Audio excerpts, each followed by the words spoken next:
তাহলে এই পৃথিবীতে, এই ধরাধামে মানুষের সূচনা হয়েছে হযরত আদম আলাইহিস সালাতু ওয়াস সালাম এবং বিবি হাওয়া আলাইহাস সালাতু ওয়াস সালাম, ওনাদের দুজনের মাধ্যমে।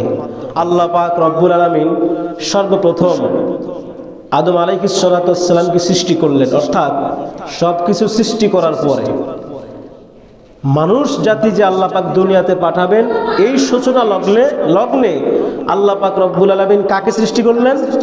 আদম আলাইহিস সালাতু ওয়াস সালামকে। আমরা সকলে জানি তাকে কি থেকে সৃষ্টি করা হয়েছে? মাটি থেকে। কি থেকে? মাটি থেকে। পৃথিবীর ভিতরে একমাত্র মানুষ তিনি, যিনি হযরত আদম আলাইহিস সালাতু ওয়াস সালাম, অর্থাৎ তাকেই একমাত্র মাটি থেকে সরাসরি তার দেহটা মাটি দিয়ে সৃষ্টি করা হয়েছে। বলেন সুবহানাল্লাহ। এখন আমাদের ভিতরে অনেক মানুষ আছে যারা বলে যে আমরা সবাই নাকি মাটির মানুষ। কি বলে? মাটির মানুষ, অর্থাৎ আদম আলাইহিস সালাতু ওয়াস সালাম মাটির মানুষ, সুতরাং তার সন্তান যারা তারাও মাটির মানুষ। তবে না, কোরআন, হাদিস, বিজ্ঞান, সায়েন্স সকলের সমন্বয়ে মানুষের সৃষ্টি হলো চারটা জিনিসের সমন্বয়ে। কয়টা জিনিস?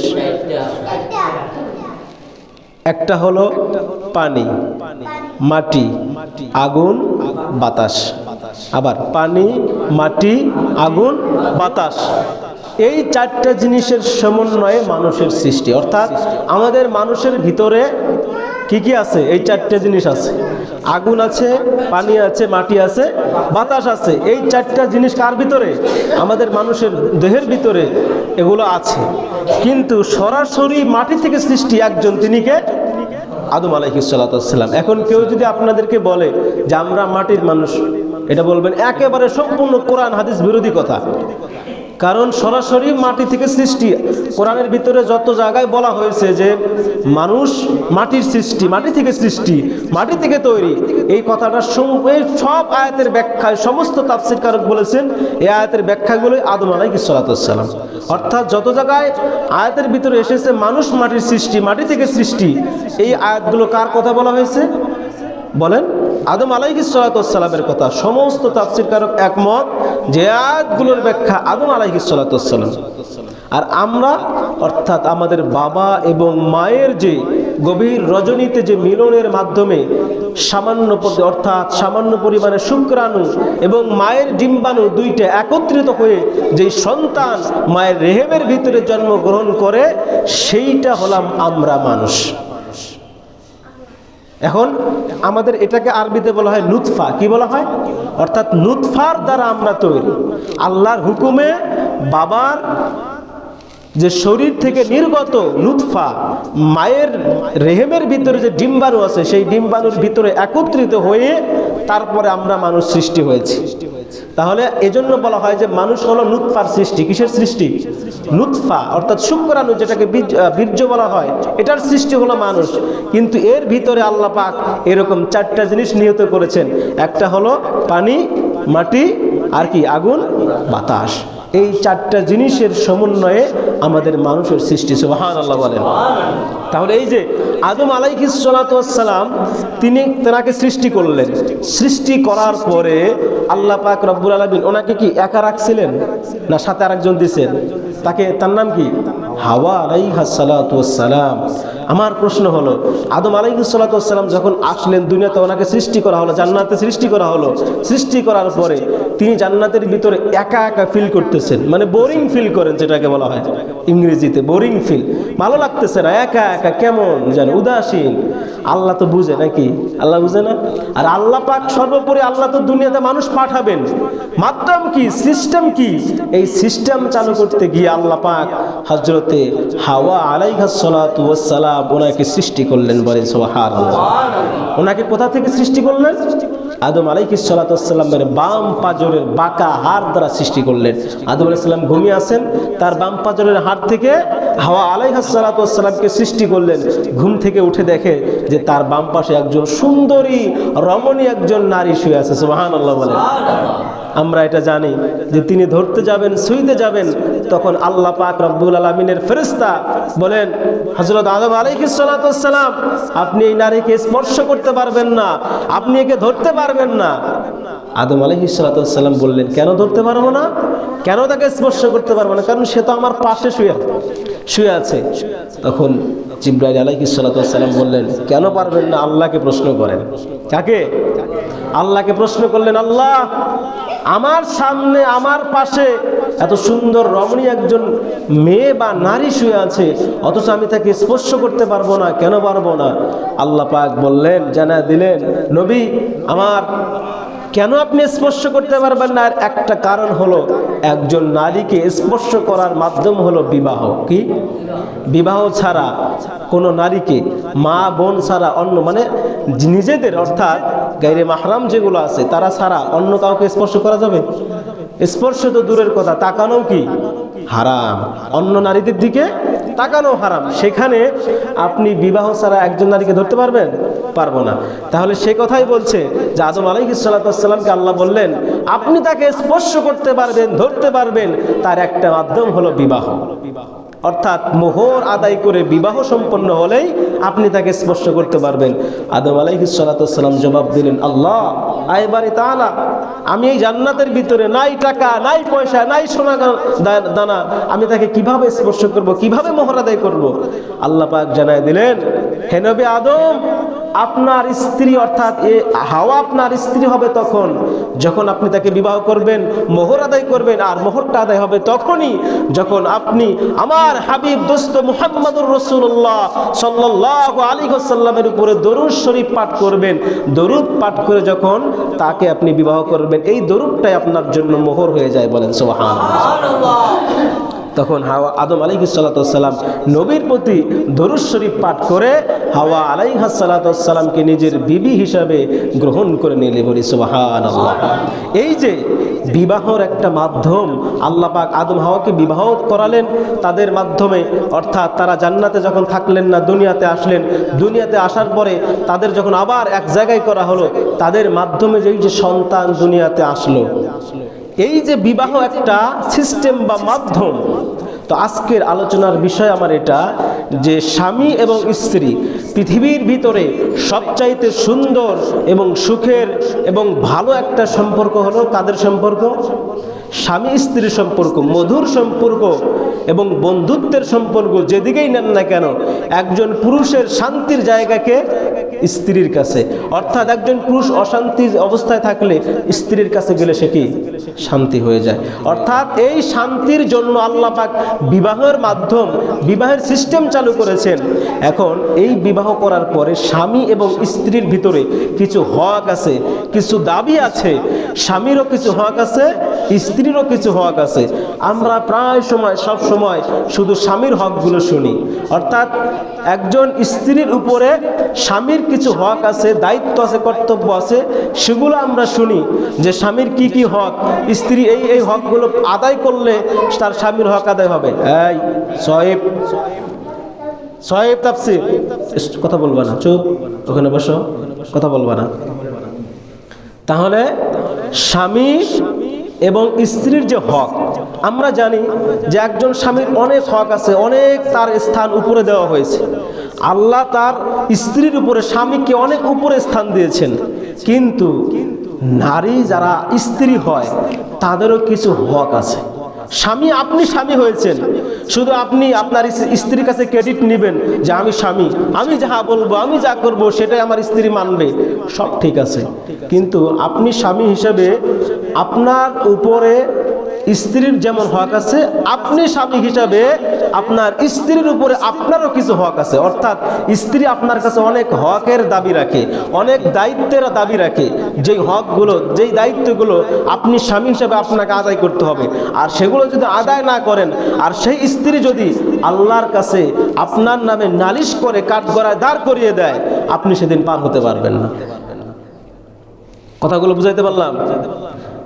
আপনার স্ত্রী যে হক বা যে দাবিগুলো আপনার কাছে চায়, যেগুলো আশা করে, সেগুলো যদি আপনি আদায় না করেন, পূরণ না করেন, তাহলে আল্লাহর কাঠগড়ায় যদি কোনো স্ত্রী বলে যে আল্লাহ, আমার স্বামী আমার এই হক আদায় করে নাই, আমার এই দাবি আদায় করে নাই, আমার এই হকটা সে পূরণ করে নাই, তখন কি হবে?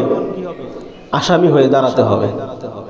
এই যে কি হক আছে কোরআন হাদিস থেকে আমরা স্ত্রী, আজকে মানে নারীদের পক্ষে কথা, নাকি?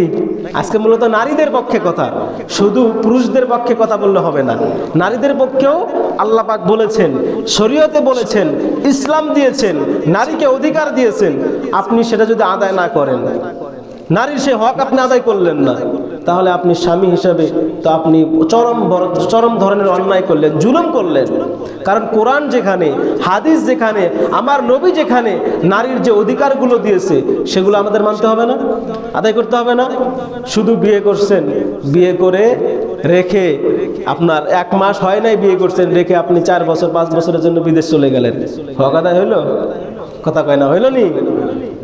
তাহলে এরকম অনেক হক আছে যেগুলো কোরআন হাদিস আমাদেরকে বলে যে এই হকগুলো আদায় করতে হবে। তাহলে আমরা আসুন আজকে ধারাবাহিকভাবে স্ত্রীদের যে হক স্বামীর উপরে সেই বিষয়ে আমরা আলোচনা করবো ইনশাআল্লাহ। এখন মা বোনেরা যারা মাইকে শুনতেছে, আপনারা যাওয়ার পরে সবাই ধরবে আজকে যে আমার এই হক কেন আদায় করেন নাই। না, আপনারা সাধ্যের ভিতরে কোরআন হাদিস থেকে আলোচনা শোনার পরে আমার মাইকের আওয়াজ যতদূর যাচ্ছে, যে সমস্ত মা বোনেরা শুনবেন, দয়া করে আপনারা যেটা শরীয়তের ভিতরে যে হক সেটা তো অবশ্যই আপনারা প্রাপ্য, কিন্তু শরীয়ত বিরোধী কোনো চাওয়া পাওয়া আপনার স্বামীর কাছে থাকে আর আপনি সেটা যদি চান, আপনার স্বামী তো সেটা দিবে না, এটাই স্বাভাবিক। শরীয়তের ভিতরে, ইসলামের ভিতরে, কোরআন হাদিসের ভিতরে থেকে যে হকগুলো আছে সেগুলো আমরা আজকে বর্ণনা করব, শুনবো কোরআন হাদিস থেকে, সেগুলো আপনি আপনার স্বামীর কাছে চাবেন, হক আদায় করবেন। তাহলে 1 নাম্বার আসুন যে একজন স্বামী এবং স্ত্রী দুজনে সৎভাবে বসবাস করবে। কিভাবে? সৎভাবে। সবাই বলেন কিভাবে? সৎভাবে, অর্থাৎ ভালোভাবে, সুন্দরভাবে আপনার স্বামী স্ত্রী আপনারা দুজনে কি করবেন? বসবাস করবেন, অর্থাৎ সৎ আচরণ করা। দেখেন আল্লাহ পাক রব্বুল আলামিন সূরা নিসার 19 নম্বর আয়াতের ভিতরে বলেন, আমার ভাইয়েরা, আল্লাহ পাক রব্বুল আলামিন একজন স্ত্রীকে কেমন হক দিয়েছেন স্বামীর উপরে, সেই হকগুলো আদায় করতে হবে। দুজন যখন বসবাস করবেন, দুজনের ভিতরে সৎ আচরণ থাকতে হবে, সৎ ব্যবহার থাকতে হবে। সেই কথাটা আল্লাহ পাক সূরা নিসার 19 নম্বর আয়াতের ভিতরে বলেন, ওয়াশিরুহুন্না বিল মা'রুফ ফাইন কারিহতুমুহুন্না ফাআসা আন তাকরাহু শাইআ ওয়া জাআলাল্লাহু ফীহি খায়রান কাসীরা। আল্লাহ পাক বলেন, ওয়াশিরুহুন্না বিল মা'রুফ, ও দুনিয়ার মানুষ তোমরা শোনো, তোমাদের যারা স্ত্রী আছে তাদের সাথে তোমরা সৎ আচরণ করো, তাদের সাথে তোমরা ভালো আচরণ করো। আল্লাহ পাক বলেন, ফাইন কারিহতুমুহুন্না ফাআসা আন তাকরাহু শাইআ, যদি তোমার স্ত্রীদের ভিতরে দেখো কোনো একটা বিষয়ের কাছে খারাপ লেগেছে, তাদের কোনো আচরণ তোমাদের কাছে খারাপ লেগেছে, বা তাদের কোনো কাজ তোমাদের কাছে খারাপ লেগেছে, এজন্য তোমরা তাকে খারাপ কোনো কিছু বলো না। আল্লাহ পাক বলেন, ওয়া জাআলাল্লাহু ফীহি খায়রান কাসীরা, তোমরা মনে করতে পারো তার সেই কাজটা আমার কাছে খারাপ হতে পারে, সেই কাজটা খারাপ, তাকে তোমরা কোনো কিছু বলো না, বরঞ্চ ওই খারাপ কাজটার ভিতরেও তোমার জন্য কল্যাণ কোনো কিছু আল্লাহ রেখে দিয়েছে। বলি সুবহানাল্লাহ। আর একটু জোরে বলা যাবে কি সুবহানাল্লাহ? আমার ভাইয়েরা, একজন স্বামী ভালো কিনা খারাপ, যদি কোনো স্ত্রী তার স্বামীর পক্ষে রায় দেয়, একজন স্বামী মারা গেল, ওই স্বামীর পক্ষে যদি কোনো স্ত্রী রায় দেয় আমার স্বামীটা ভালো ছিল, এই কথাটা যদি কোনো স্ত্রী তার স্বামীর পক্ষে বলে, স্বামী মারা গিয়েছে, হাজার হাজার মানুষের ভিতরে অথবা বাড়ির ভিতরে মহিলাদের কাছে বলল, আমার স্বামী সবচাইতে ভালো মানুষ ছিল, এই দুনিয়ার ভিতরে শ্রেষ্ঠ স্বামী হিসেবে ছিল আমার স্বামী, এরকম কোনো সার্টিফিকেট যদি কোনো স্ত্রী দিতে পারে, এমন কোনো কথা যদি কোনো স্ত্রী বলে, আল্লাহ রাসূল সাল্লাল্লাহু আলাইহি ওয়াসাল্লাম বলেন, এই স্ত্রীর সাক্ষীটা স্বামীর জন্য জান্নাতে যাওয়ার একটা রাস্তা হয়ে যায়। বলেন সুবহানাল্লাহ। তিরমিজি শরীফের হাদিস 3895 নম্বর হাদিসের ভিতরে বলেন, আল্লাহ রাসূল বলেন, খায়রুকুম লিআহলিহি, আল্লাহ রাসূল বলেন, ও দুনিয়ার মানুষ তোমরা শোনো, তোমাদের ভিতরে সবচাইতে উত্তম মানুষ হলো ওই ব্যক্তি, খায়রুকুম লিআহলিহি, যেই ব্যক্তিটা তার পরিবারের কাছে উত্তম। জোরে বলেন সুবহানাল্লাহ। আল্লাহ রাসূল আরো বলেন, ওয়া আনা খায়রুকুম লিআহলি, আহলি, যেমনি ভাবে আমি রাসূল আমার পরিবার আমার আহলিয়ার কাছে উত্তম। জোরে বলেন সুবহানাল্লাহ। আল্লাহ রাসূল বলেন ওয়া ইযা মাতা সাহিবুকুম ফাদউহু, আল্লাহ রাসূল বললেন যে স্ত্রীরা বলবে আমার স্বামী ভালো ছিল, ওই স্ত্রীর সাক্ষীটা আল্লাহর রাসূল বলেন তার স্বামীর জন্য জান্নাতে যাওয়ার জন্য সহজ হয়ে যায়। সুবহানাল্লাহ। ওয়া ইযা মাতা সাহিবুকুম ফাদউহু, আর তার স্বামী যখন মারা যায় আল্লাহর রাসূল নির্দেশ দিলেন ও স্ত্রীরা তোমরা তোমার স্বামীর জন্য দোয়া করো। সুবহানাল্লাহ। তাহলে খৈরুকুম খৈরুকুম লিআহলিহি, আল্লাহর রাসূল বলেন তোমার স্ত্রীর কাছে যে ব্যক্তি, তুমি যদি তোমার স্ত্রীর কাছে উত্তম হও, ভালো মানুষ হও, তাহলেই তুমি দুনিয়ার ভিতরে সবচাইতে উত্তম মানুষ। কে বলছেন? জোরে বলেন, কে বলছেন? আল্লাহর কথাগুলো একটু বুঝেন।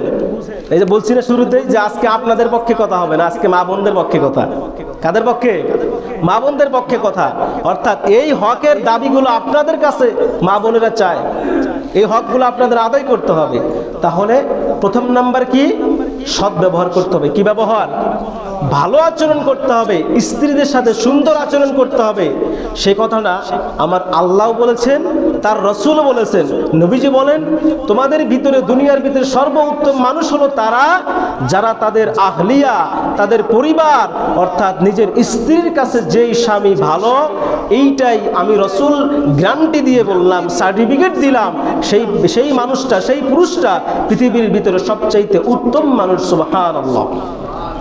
আল্লাহ রাসূল শিখিয়ে দিলেন ওয়া ইযা মাতা সাহিবুকুম ফাদউ, অর্থাৎ তোমার সাথী, তোমার সঙ্গী যদি মারা যায়, যদি স্বামী মারা যায়, স্ত্রী তার জন্য দোয়া করবে, আর স্ত্রী যদি মারা যায় তার জন্য কে দোয়া করবে? স্বামী দোয়া করবে। এবার আসেন 2 নাম্বার, আপনার স্ত্রীর সাথে কেমন আচরণ করবেন বা আপনার স্ত্রী আপনার উপরে কি হকের দাবি রাখে। 2 নাম্বার হলো যদি আপনার স্ত্রী ধর্মীয় জ্ঞানের দিকে কম জানা থাকে, অর্থাৎ ধর্মীয় জ্ঞান খুবই কম, তার ধর্মীয় জ্ঞান জানা নাই, এজন্য কি করতে হবে? আপনার ওই স্ত্রীকে ধর্মীয় জ্ঞানের শিক্ষা দানের একটা ব্যবস্থা করে দিতে হবে। আপনার স্ত্রী নামাজ সঠিকভাবে জানে না, এখন এই ইসলামিক জ্ঞানগুলো, নামাজ, রোজা, তারপরে সন্তান লালন পালনের ক্ষেত্রে ইসলাম শরিয়া কি বলে, হ্যাঁ, এই যে সংসারের দেখাশোনা করতে গেলে ইসলামের শরিয়া কি বলে, এই জ্ঞানগুলো যদি আপনার স্ত্রীর জানা না থাকে, সেক্ষেত্রে আপনার স্ত্রীকে অবশ্যই জ্ঞান, এই ইসলামিক নলেজ, এটা জানার জন্য একটা শিক্ষার ব্যবস্থা করে দিতে হবে। এটা আপনার স্ত্রী আপনার উপরে দাবি রাখে। সূরা তাহরিম 6 নম্বর আয়াতের ভিতরে আল্লাহ পাক বলেন ইয়া আইয়ুহাল্লাযীনা আমানু কু আনফুসাকুম ওয়া আহলিকুম নার। আল্লাহ পাক জানায় দিলেন হে ঈমানদারেরা, তোমরা আগে নিজে বাঁচো, এরপরে তোমার আহাল পরিবারদেরকে বাঁচাও। সুবহানাল্লাহ বলেন।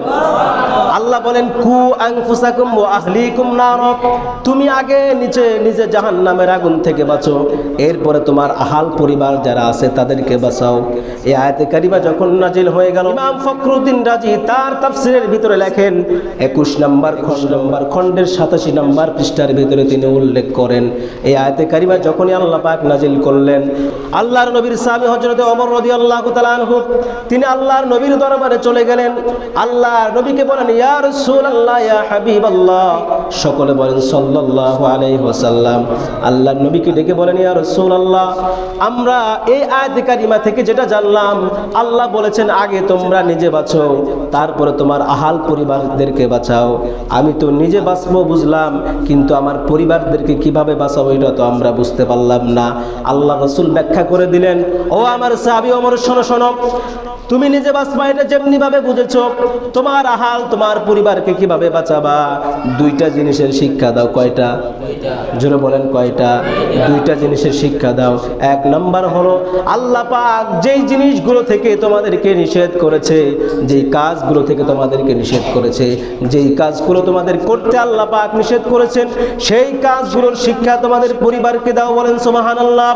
আরেকটা হলো আল্লাহ যা তোমাদেরকে আদেশ করেছেন, যেই সমস্ত বিষয়গুলো আল্লাহ পাক তোমাদেরকে অর্ডার করেছেন, সেই শিক্ষাগুলো তোমরা তোমাদের পরিবারকে দাও। বলেন সুবহানাল্লাহ।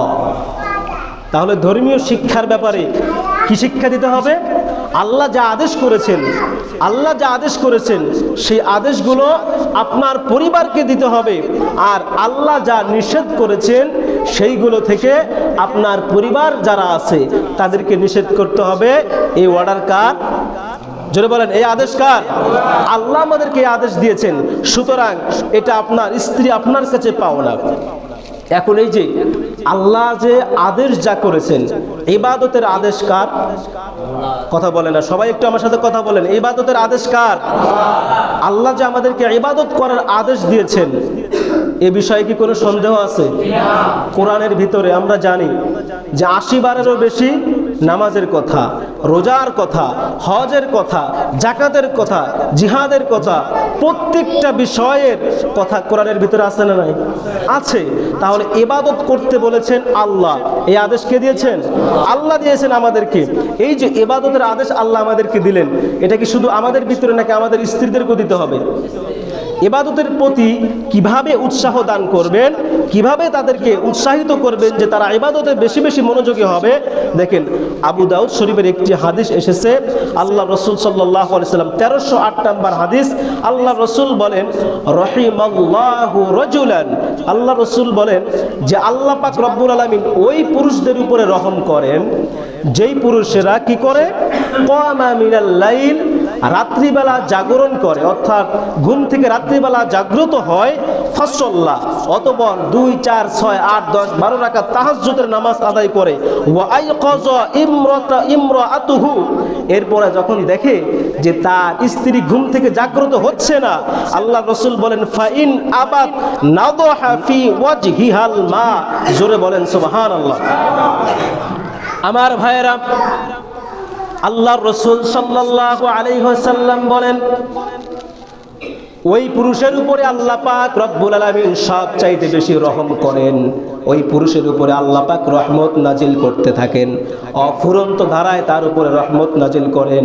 যেই পুরুষ রাত্রিবেলা জাগ্রত হয়, এরপরে 2, 4, 6, 8, 10 রাকাত 12 রাকাত তাহাজ্জুদের নামাজ আদায় করে, আল্লাহকে সিজদা দেয়, দেওয়ার পরে দেখতেছে আমি তাহাজ্জুদের নামাজ আদায় করতেছি কিন্তু আমার স্ত্রী ঘুম থেকে উঠতেছে না। এমন সময় ওই পুরুষটা যদি তার স্ত্রীকে জাগ্রত করার জন্য, তার স্ত্রীকে জাগানোর জন্য, তার স্ত্রীকে নামাজের তাগিদ দেওয়ার জন্য, তাহাজ্জুদের নামাজ পড়ার জন্য তাকে উঠানোর ব্যবস্থা করবে কিভাবে? আল্লাহ রাসূল বলেন এই সময় যদি তার স্ত্রীর মুখের ভিতরে সামান্য পরিমাণ পানির ছিটা দিয়ে ঘুম থেকে জাগ্রত করে দেয়, আল্লাহ রাসূল বলেন ওই পুরুষের উপরে আল্লাহ পাক রহমত অফুরন্ত ধারায় নাজিল করে। বলেন সুবহানাল্লাহ।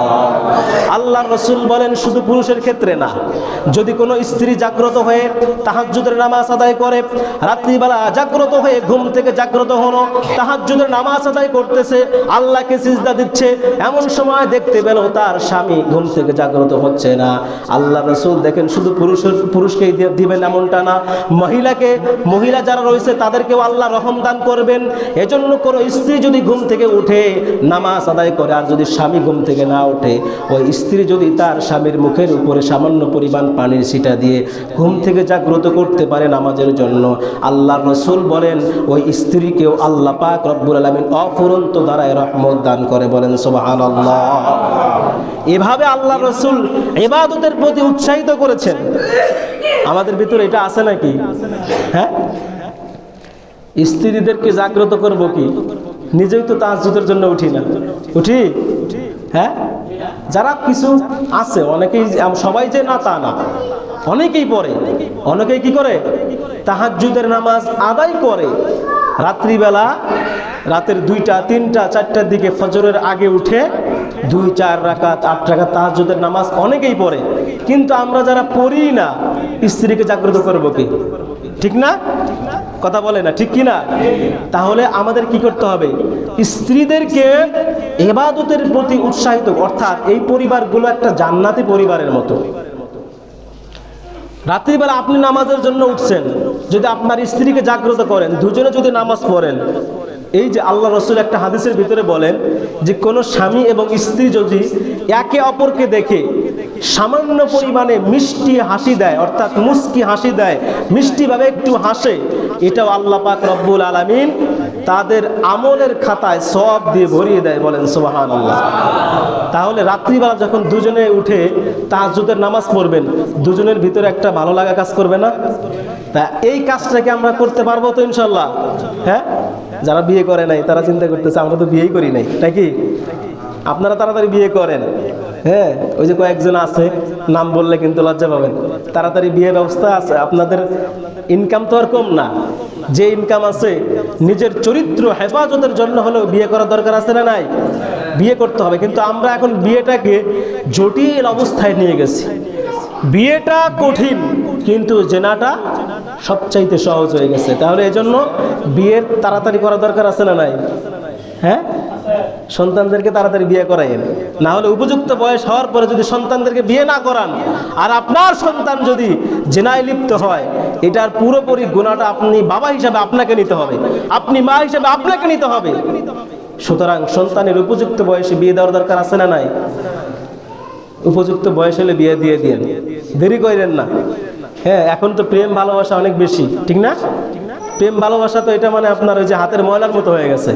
এজন্য বয়স হওয়ার সাথে সাথে সন্তানদেরকে বিয়ে দিয়ে দিবেন। তাহলে যেটা বলছিলাম যে স্ত্রীরা আপনি স্বামী হিসাবে আপনার কাছে কিছু হক বা কিছু দাবি আপনাদের কাছে আশা করে, সেটা আদায় করতে হবে। যেটা বলছিলাম 2 নাম্বার, যে আপনার স্ত্রীদের যারা দিনের জ্ঞান নাই, দিনের জ্ঞান না থাকার কারণে তাদেরকে দিনের জ্ঞান শিক্ষা দানের জন্য একটা ব্যবস্থা তৈরি করে দিতে হবে।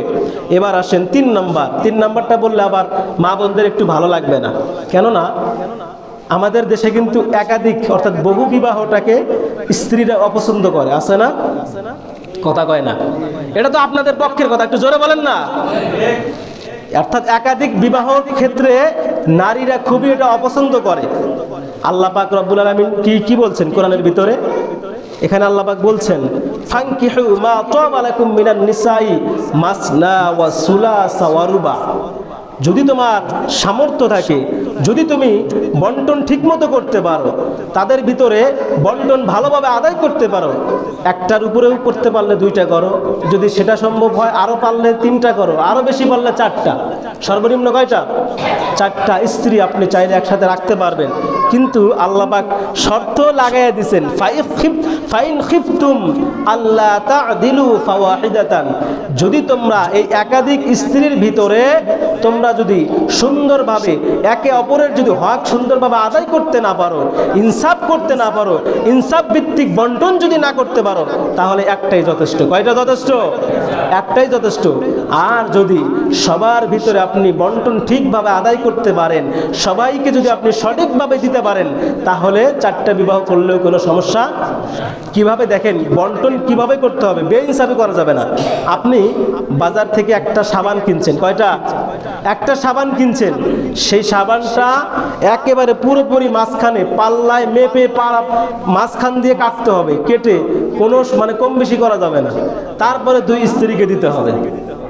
এরকম ইনসাফ ভিত্তিক যদি আপনি মানে তাদের হক আদায় করতে পারেন, তাহলে 2টা 4টা বিয়ে করেন। আর যদি না করতে পারেন, দরকার নেই। তো যেটা বলছিলাম, নারীরা এটাকে অপছন্দ করে। মা বোনদেরকে বলবো যে আপনি, হ্যাঁ, এটা ঈর্ষা হওয়ারই কথা। একজন স্ত্রীর আরেকটা সতীন আসবে, এটা ঈর্ষা হওয়ার কথা। এটা আগের যুগেও ছিল, এখনো আছে, ভবিষ্যতেও থাকবে। কিন্তু কথা হলো, আপনি এটা একটা আল্লাহর বিধান, আল্লাহ আয়াতে বলেছেন, সুতরাং এটাকে আপনি নাক ছিটকাতে পারবেন না, এটাকে অপছন্দ ওইভাবে করতে পারবেন না যে এটা আল্লাহ কেমন বিধান দিচ্ছেন, এটা ভালো না, পছন্দ করেন না, এরকম কথা বললে আপনার ঈমান থাকবে। কারণ আল্লাহ সূরা নিসার 3 নম্বর আয়াতে বলছেন, ফানকিহু মা তাবা লাকুম মিনান নিসাই মাসনা ওয়া সুলাসা ওয়া রুবা। সুতরাং কোরআনের আয়াতের উপরে নাক ছিটকালে ঈমান থাকবে? ঈমান থাকবে না। এজন্য স্ত্রী যদি আপনার একাধিক থাকে, তাদের মাঝে একাধিক স্ত্রী থাকলে তাদের মাঝে সমতা বন্টন করতে হবে। যদি কারো 2 বা 3, 4 বউ থাকে, তাহলে তাদের উপরে দাবি বা হক কি, যে ওই স্ত্রীদের ভিতরে সমতা বন্টন করে তাদেরকে সুন্দরভাবে একটা বন্টনের ব্যবস্থা তৈরি করে দিতে হবে। 4 নাম্বার হলো, স্ত্রী যারা আছে, একজন স্ত্রী আপনার কাছে হকের দাবি রাখে, তাদের সব ভুল ধরা যাবে না।